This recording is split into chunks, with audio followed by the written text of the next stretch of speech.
Before I came to China, I didn't know much, but I did know this. China was a land of people, Beijing was a city of bicycles, and I'd heard something or other about the trains not being all that bad. But after 5 years of meandering my way across the place whose inhabitants call the Middle Kingdom, I too came to discover that this was the center of something a whole lot more impressive. Where else do metros not so much cling to their rails as soar through the sky before smashing their way through buildings? Where else do engineers put glass on the floor of just about everything just for the bloody fun of it? Where else can you take an elevator from one street up to the next before plunging down several stories by way of a childlike slide? Yep, only in China, of course, the country that in the past couple of decades has once again breathed life into the worn-out cliché that travel is more about the journey than the destination itself. Okay then, Nico, why have you dragged me out of our lovely air-conditioned apartment on this absolute scorcher of a day? Well, I was thinking about all the travel destinations that we've been to, but more importantly, the crazy ways that we actually got there. So I decided to make a list and add a few that we haven't actually tried yet, and a couple that I know you're gonna hate. Oh, this sounds like it's gonna be interesting. Okay, hit me then, missus. Okay, so starting with number 10, I wanted to get this one out of the way early because it's a bit obvious. And by obvious, I mean so obviously amazing. Of course, I'm talking about those big-ass bullet trains. Ah, Chinese trains. Well, look, all you need to know about Chinese high-speed trains is they are flipping brilliant. And China now has more kilometers of high-speed rail track than the rest of the world combined. Wow. It's even said, right, that China has more kilometers of high-speed rail track than it does rivers or streams. What, really? Nah, I just added that last little bit to add some spice to the conversation because, to be honest, they're almost just getting a bit boringly good.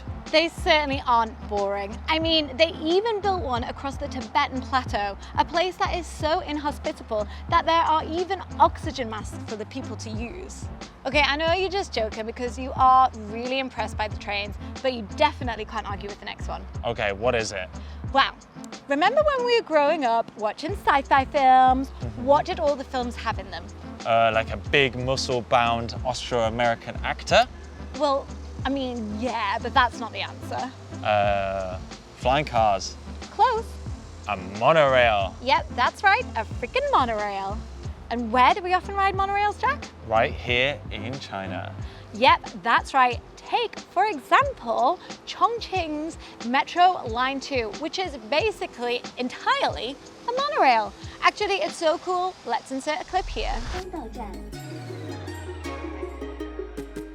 Theme parks can be pretty expensive, but for just a few yuan, you can spend a couple of hours cruising around on Metro Line 2, which feels like a never-ending roller coaster.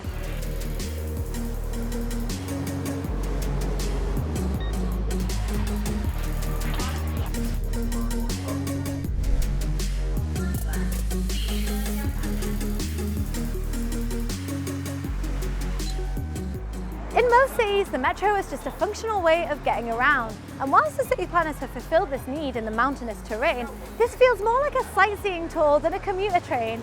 It goes over rivers, under bridges, and this station, Elizabeth, the metro actually goes through the building.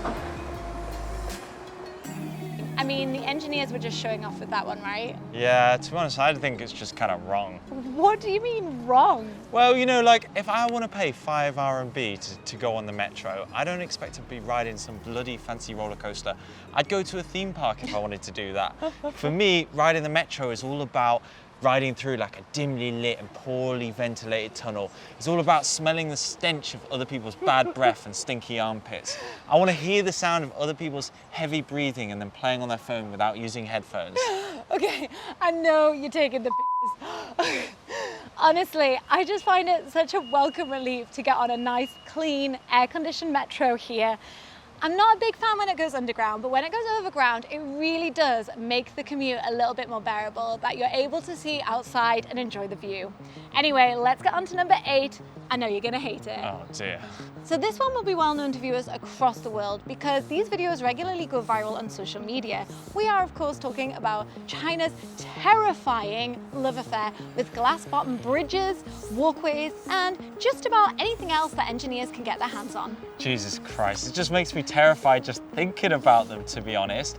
You see, for me, like just going to somewhere like Zhangjiajie and looking at the views, that's all the thrill that I need. You know, I don't need anything more. But I think that Chinese tourists, they're just looking for that like extra thrill factor, that extra rush of adrenaline every time they go on holiday. Oh my God, and there was even that bridge at Zhangjiajie, can you remember? And it had like gaps in it. It wasn't even glass. I didn't realize I was scared of heights before I came to China.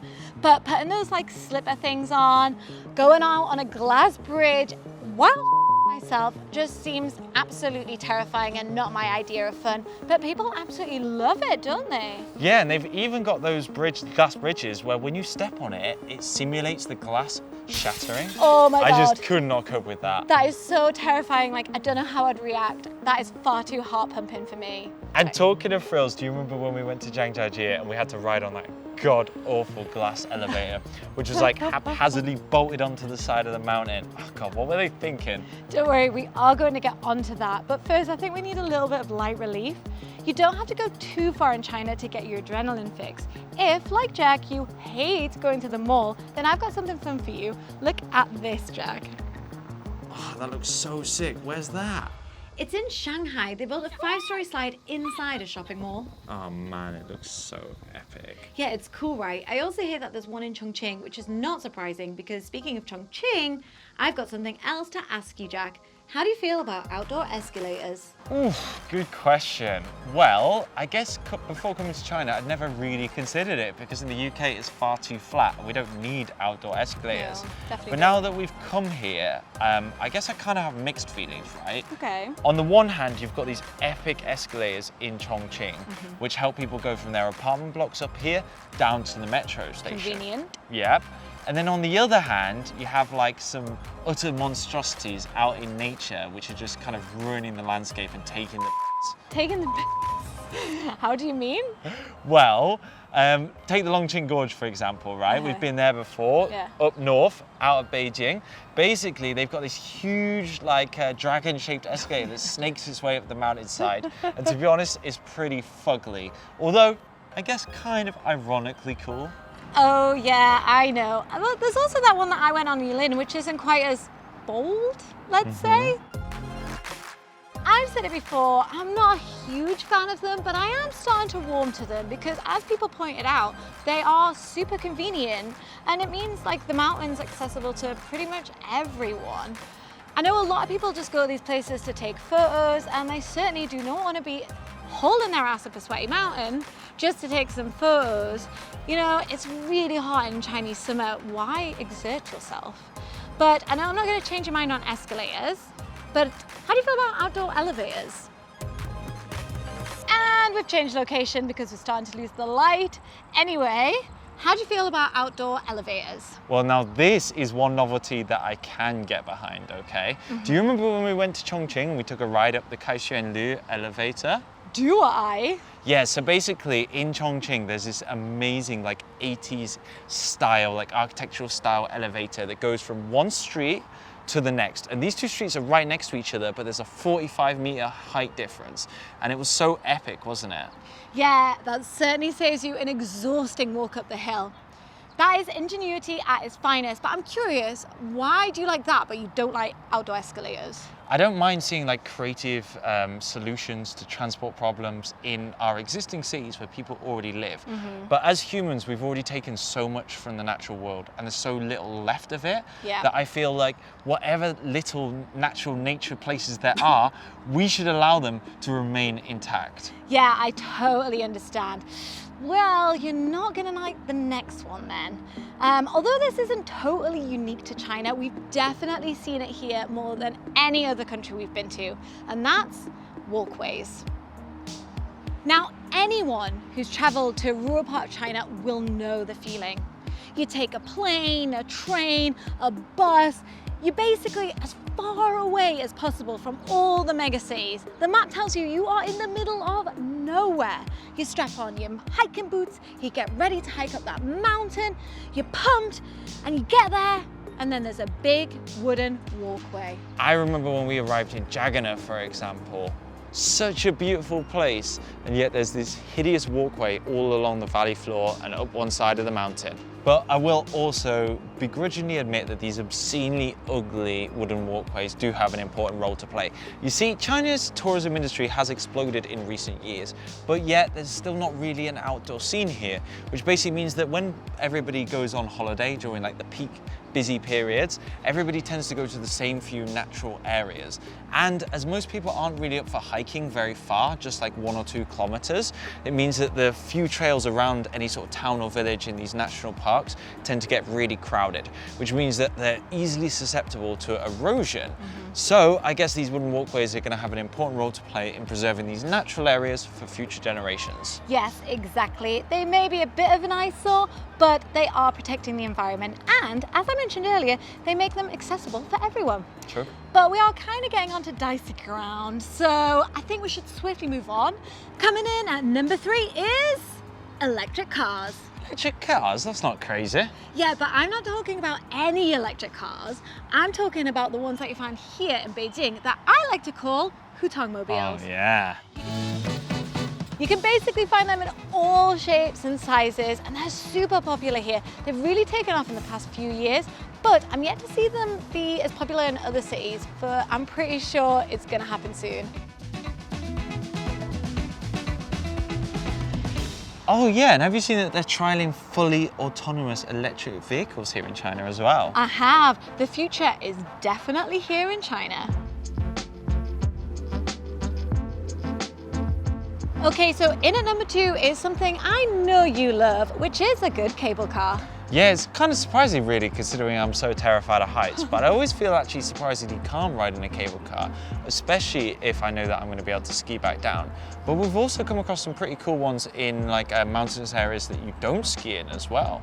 Yeah, there's lots of places that we found cable cars, but mountainous ones aside, by far the coolest one that we've been on is in the city of Chongqing. It goes through the streets and over the river.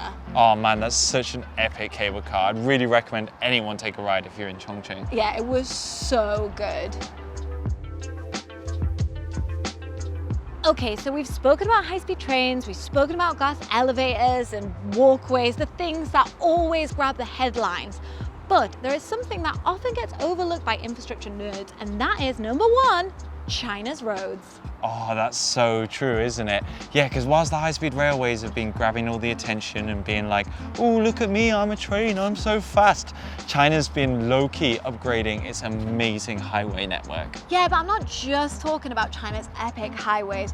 Although we have spent our fair share of time smashing the kilometers and eating instant noodles at service stations, I'm talking about the back roads that wind up China's many mountain ranges, across its deserts, through its canyons and over its grasslands. Oh, just stop it, will you?